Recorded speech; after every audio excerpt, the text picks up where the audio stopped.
is going on, everyone? It's Tristan from Coaster Media, and I will be doing my Cedar Point review. I went there this past June in 2016, and it's an awesome, awesome theme park, and I can't wait to give my review and my thoughts on it. So there are four categories that I will be judging it on, which is rides, food, service, and atmosphere. And all of these did awesome. I'll just let you guys know right now, and I'm grading them all on a scale of 1 to 10. So the first thing is food. Food was, I think, just overall a little bit above average. They did have a good variety, but it was expensive. But all theme parks are expensive, and it tasted average. But there was really short lines, and you could pretty much eat wherever you wanted to, without much of a hassle. So that really appreciated that. Especially when you're trying to ride as many rides as you can. You don't want to spend an hour or two trying to get food, and you didn't have to. So that was awesome. I give that a 7 out of 10. Solid, a little bit above average, but not amazing either. The service, the staff was awesome. The ride operators knew what they were doing. They were really efficient. You could get help pretty much at any location at the park. And they're also friendly and courteous, which is also something that is very important. It's definitely the best staff or the best ride operators I've ever been around at an amusement park. So that's why I give it a 9.5 out of 10. Almost perfect, not perfect, but by far the best I've ever been to. The rides, of course. I mean, what's Cedar Point without the rides?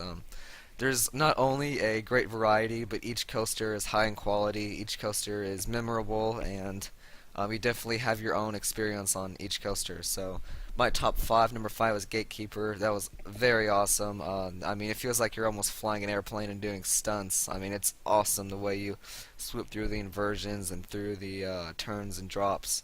Maverick was also another very. It felt like it was really fast with really tight, quick turns and a really just a really overall fun experience. I've never really ridden a coaster like that before, and I mean that was just an awesome experience. Valravn, the new B&M, I thought that was awesome. I mean that it was really smooth. Again, it was great through the inversions, and it felt like we were picking up speed through the drops, which is something that the B&M formula, it's so successful, and I can't wait to ride more of B&M coasters.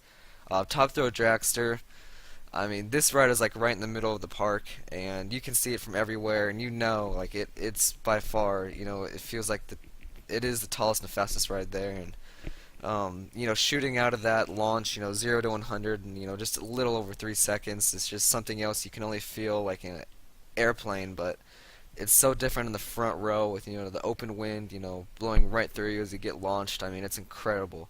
At number one, Millennium Force. That is an awesome Giga coaster. Definitely very fast at 93 miles an hour, and it's just incredible how fast you go through the turns. And you do get some decent airtime. Surprisingly, I wasn't really expecting it, but there were a couple of hills right in the middle of the ride where you did get a little bit of airtime. So that was awesome to experience, especially how fast you were going. So 10 out of 10. I don't think there's a coaster lineup, definitely not in the Midwest, better. And I mean, when you go to like the national level and the international level, it stands with the other amazing parks. So the atmosphere. The atmosphere was definitely interesting, not one like any other theme park I've ever been to.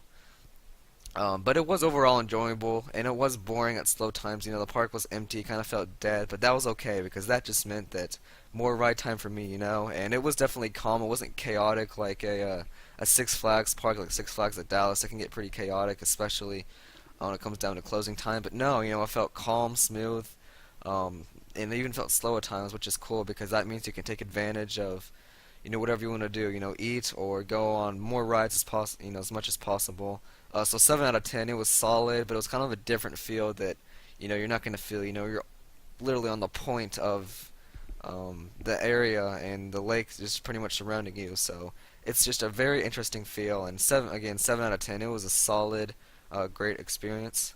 So my final thoughts were amazing coaster. It's one of the best parks in the U.S. I would have to say it's the best theme park I've been to in the U.S. And I would recommend 1 to 2 days if you're just trying to ride rides. But if you really want to go in depth and look at everything at Cedar Point, I think 3 would be enough.